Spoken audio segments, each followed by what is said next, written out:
الحمد لله رب العالمين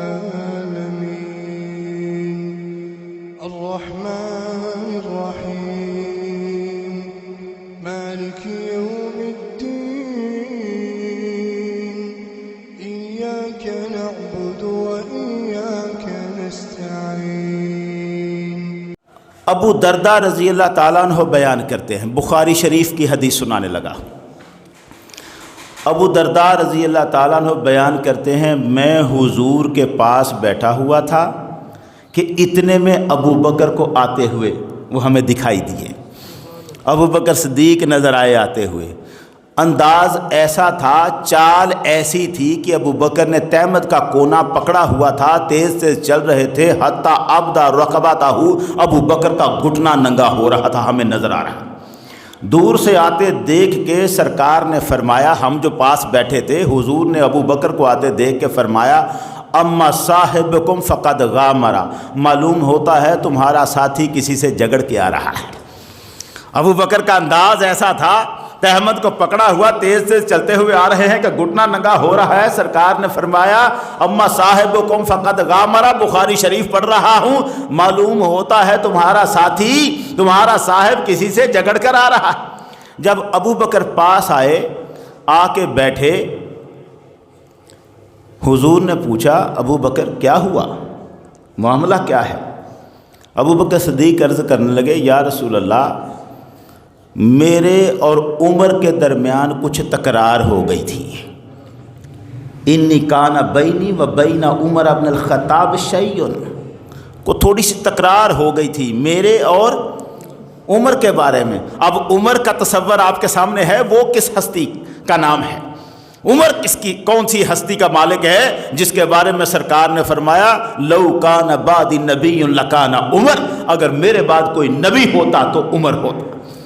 وہ عمر ہے، مقام اس کا بھی کم نہیں۔ ابو بکر صدیق کہتے ہیں، یا رسول اللہ، مجھ میں اور عمر میں کچھ تکرار ہو گئی تھی، فاسرعت الیہ، میں جلدی میں اسے کوئی بات کہہ بیٹھا، ندمت، جس پر مجھے شرمندگی ہوئی، مجھے نہیں کہنی چاہیے تھی، میں نے کہہ دی، جلد بازی میں تلخ کلامی ہو گئی کسی بات پر، میرے دل سے میری زبان سے ایک جملہ نکل گیا، مجھے جملہ نکلنے کے بعد احساس ہوا کہ مجھے عمر کو نہیں کہنا چاہیے تھا۔ یا رسول اللہ، مجھے شرمندگی ہوئی، میں نے عمر سے معافی مانگی، فسألتہ ان یغفر لی، میں نے عمر سے کہا مجھے معاف کر دے، میرے منہ سے یہ بات نکل گئی ہے، مجھے معاف کر دے۔ حضور، مجھے عمر نے معاف نہیں کیا،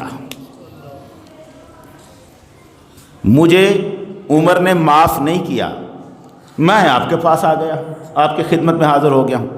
اب جب سرکار کو یہ بات بتائی تو حضور نے ارشاد فرمایا، یغفر اللہ لک یا ابا بکر، یغفر اللہ لک یا ابا بکر، ابو بکر گھبرا نہ، اللہ تجھے معاف کرے گا، تو نے معافی مانگ لی ہے، جو ہوا اللہ تجھے معاف کرے گا۔ اچھا، بات ہو گئی۔ ادھر عمر فاروق رضی اللہ تعالیٰ عنہ جو اپنے گھر میں چلے گئے تھے، ان کے دل میں خیال آیا، یار بات ہو گئی، جلدی میں ہو گئی، ابو بکر نے بات کہہ دی، اس نے مجھ سے معافی مانگی اور میں نے معافی نہیں کیا، مجھے ایسا نہیں کرنا چاہیے۔ پلٹ کے ابو بکر صدیق رضی اللہ تعالیٰ عنہ کے گھر گئے، پتہ کیا ابو بکر کہاں ہے، انہوں نے کہا وہ تو نہیں آئے۔ اب عمر فاروق رضی اللہ تعالیٰ عنہ نے سوچا کہ غلطی ہو گئی ہے یار مجھ سے، میں نے ابو بکر نے کہا کہ مجھے معاف کر دو، میں نے معافی نہیں کیا، اب میں حضور کی خدمت میں حاضر ہوتا ہوں۔ جب وہاں گئے، جا کے سلام کیا تو ابو بکر پہلے سے وہاں بیٹھے تھے۔ اب ذرا روایت کا عالم سنیں، روایت کیا کہتی؟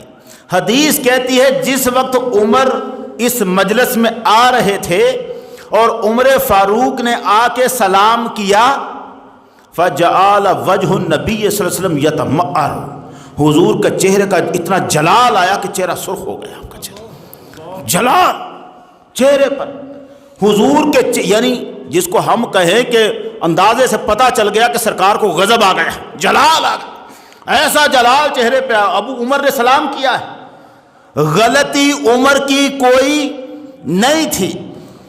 ابو بکر صدیق کہتے ہیں، مجھ سے جملہ نکلا، میں نے معافی مانگی، صرف کیا کیا ہے عمر نے؟ معاف نہیں کیا۔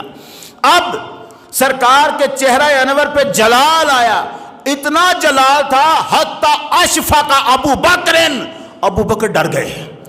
انہوں نے کہا آج حضور عمر کے بارے میں کوئی ایسی بات نہ کہہ دے کہ عمر کے خلاف کوئی سخت بات ہو جائے. ابو بکر صدیق بیٹھے تھے, اٹھ کے کھڑے ہوئے, گھٹنے زمین پہ رکھے, گھٹنوں کے بل بیٹھ گئے اور کہنے لگے واللہ یا رسول اللہ واللہ انا کنت اظلم, آقا زیادتی مجھ سے ہوئی ہے, اس سے نہیں ہوئی. انداز دیکھا نا جب حضور کا انداز دیکھا, اتنا جلال.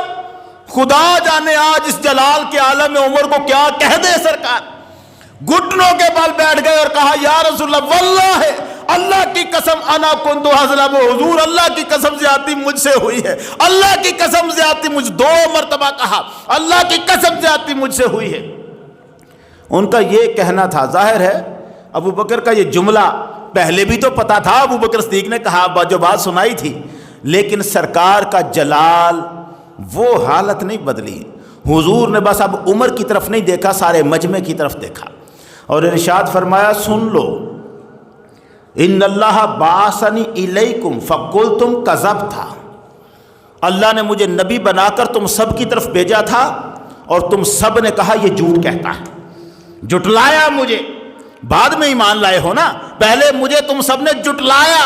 وقال ابو بکر صدق, اور جس دن میں نے ابو بکر کو بتایا میں نبی ہوں, ابو بکر نے کہا سچ ہے. اور تم سب نے مجھے جھٹلایا ہوا ہے سوائے ابو بکر کے, اور یہ وہی ابو بکر ہے. وَوَاسَانِي بِنَفْسِهِ وَمَالِهِ, اس نے اپنی جان بھی میری خاطر خطرے میں ڈالی ہے, اس نے اپنا مال بھی میرے نام پہ قربان کر دیا ہے. فَهَلْ أَنْتُمْ تَارِكُوا لِي صَاحِبِي, اور میرے اس یار کو میری خاطر بخش نہیں سکتے تم. فَهَلْ أَنْتُمْ تَارِكُوا لِي صَاحِبِي, اور کیا میرے اس دوست کو, ساتھی کو, یار کو, صاحبی میرے یار کو تم تنگ کرنا چھوڑ نہیں سکتے. فَهَلْ أَنْتُمْ تَارِكُوا لِي صَاحِبِي, اور میرے یار کو تنگ کرنا میری خاطر تم چھوڑ نہیں سکتے. کتنا جلال تھا چہرہ انور پر, باوجود اس کے کہ ابو بکر صدیق کہہ رہے ہیں حضور زیادتی مجھ سے ہوئی ہے. ابو بکر صدیق یہ وہ ہے جن کو حضور نے اپنا ساتھ عطا کیا ہے, اور سرکار نے تو بات کا معاملہ ہے, قرآن نے وہ لفظ استعمال کیا جو کسی صحابی کے لیے قرآن نے استعمال نہیں کیا.